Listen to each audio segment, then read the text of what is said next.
According to Big Think, American men are struggling in 3 major areas. Let me know what you think in the comments. Number 1 is the labor market. You can find the full video on X, or here's a clip here. Our labor market has changed over the past several decades due to globalization and deindustrialization. Some of the jobs and areas that used to be fairly male-coded, male-centric, are now kind of gone. Is artificial intelligence coming to take our jobs? Yes, is the simple answer. But how quickly is a little bit more complicated.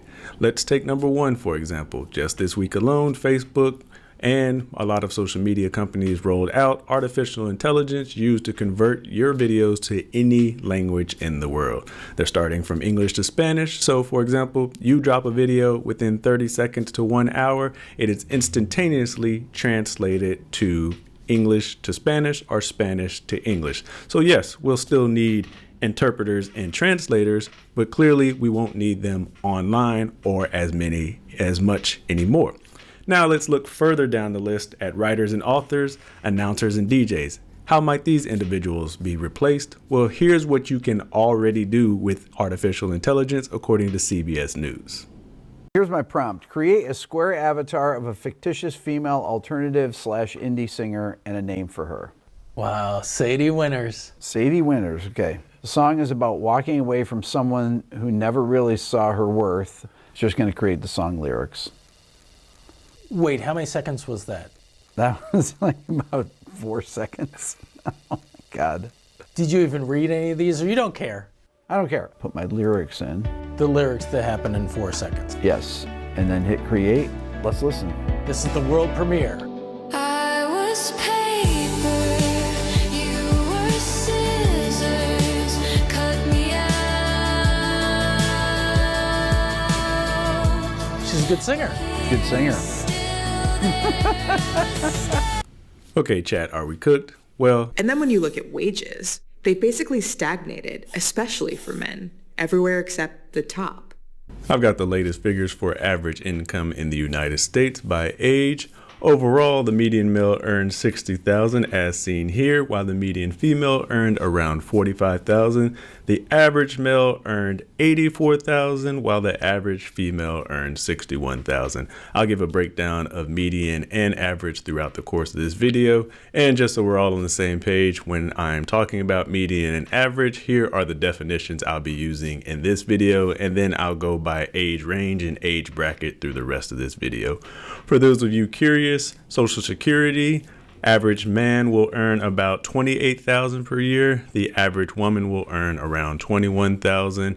And on average, about half of baby boomers who have retired recently are individuals over 50 years old. About half earn under $30,000 a year, as you can see here from this analysis from Business Insider. Of course, for those of you more curious about net worth, I'll also give a quick breakdown. The median wealth in the United States, including primary residence, is around $192,000. Again, the average net worth skewed in the United States. Average net worth or wealth. Average net worth is going to be assets minus liabilities to get your net worth. I'll also give you a free net worth calculator in the links below in the video description for those of you if you want to estimate your net worth. Again, median net worth is $192,000 and average net worth is closer to $1.1 million in the United States. That does include primary residence in this case. I'll give you a link below for those of you who are curious about net worth, not including primary residence.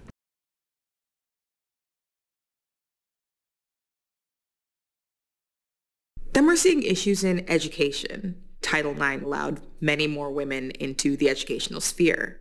But now you're seeing a sort of flip from men earning most of the college degrees to women doing the same. This week I posted the worst college degrees. Or are they? Here's your worst college degrees for finding a job according to CNBC. Rounding out your top 10 is anthropology, physics, computer engineering, graphic design, fine arts, sociology, computer science, thanks to artificial intelligence taking away a number of entry-level jobs for recent graduates. I'm sure that's no surprise to recent graduating class of 2025. Information systems, public policy, liberal arts, and miscellaneous technology. Is that the best way to determine the worst college degrees or the best college degrees? Or should we be looking at the worst paying degrees? And that list looks a little bit different, bringing in number 1, foreign language, general social sciences, performing arts, anthropology again, early childhood education, family and consumer sciences, general education, biological science, and social services. To determine the best or worst college major, should we be looking at jobs prospects? And here's what that list looks like, with nutrition science actually having the lowest unemployment rate in the United States for the class of 2025, followed by construction services, plant sciences, civil engineering, special education, agriculture, and early childhood education. Or would you measure the best college education or best college majors in the United States by how well they pay? Well, here's your top 10 for best paying college majors in the United States. Aerospace, computer, electrical, chemical, mechanical, all engineering, followed by computer science, finance, economics, and again, engineering, miscellaneous, and industrial engineering college majors. And then you get to the domestic sphere. 34% of young women approximately say that they're single. Nearly 63% of young men say that they are. More women than men say that they're finding trouble finding a partner who live up to their standards. And almost 50% of women say that they earn as much as or more than their partner, which is a huge shift from just a few decades ago. And men are struggling to find what their place is in the new arrangement. 63% of men ages 18 to 29 are single in the United States. And when asked when was the last time you approached a woman to ask for a date, 45% of men ages 18 to 25 have never approached a woman in real life. And on its face, these viral numbers all sound bad, but when you actually look at the studies behind them, the data is more interesting news than bad news. And in this video, I'm going to talk about the problem with online dating. Now, here are your most popular dating apps when it comes to users around the world. However, here in the States, typically your top 3 are going to be Bumble, Tinder, and Hinge. These are the ones that you hear about most often, with Tinder and Bumble trading places for number 1 most used dating apps or most downloaded dating apps in the United States. But when you look at the date psychology study behind this figure that 45% of men ages 18 to 25 have never approached a woman in real life, you find that yes, younger men are risk adverse and that they don't want to take the risk of approaching a woman in real life, because why would they when most of these videos tend to go viral? So they are a more risk averse population. That is not to say that they are not approaching women at all. In fact, as of 2025, about 50% of relationships will first start online. So these couples are no longer meeting like they used to through friends, work, family, bars, grade school, neighbors, and college. 50% of couples are instead first meeting online. But that does introduce a problem specific to online dating when 63% of these young men are single, which is about twice as many than there are young women claiming to be single. So by the numbers alone, there will be almost twice as many men on these dating sites when they are looking to date. In fact, the numbers are even more skewed on dating sites, with most representing about 80-20 or 80% men and 20% women looking at heterosexual couples.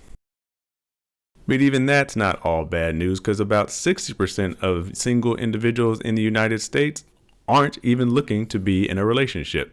Let's keep in mind that Gen Z, which a lot of these numbers focus on, are only turning age 29 this year. Why doesn't online dating work? First of all, what does the population look like? Well, 30% of Americans claim to be single, and this is especially pronounced among young men ages 18 to 29, with almost 63% of these young men claiming to be single, twice as many as women. But keep in mind, even among these single individuals, 60% are not looking for a serious relationship, which has led to what Newsweek calls a relationship recession, with the highest number of Americans ever, or about 42%, not living with a partner or not living with a spouse. If so many dating apps exist, why aren't they fixing this problem? Well, what do we know about dating apps? First, they make us more superficial.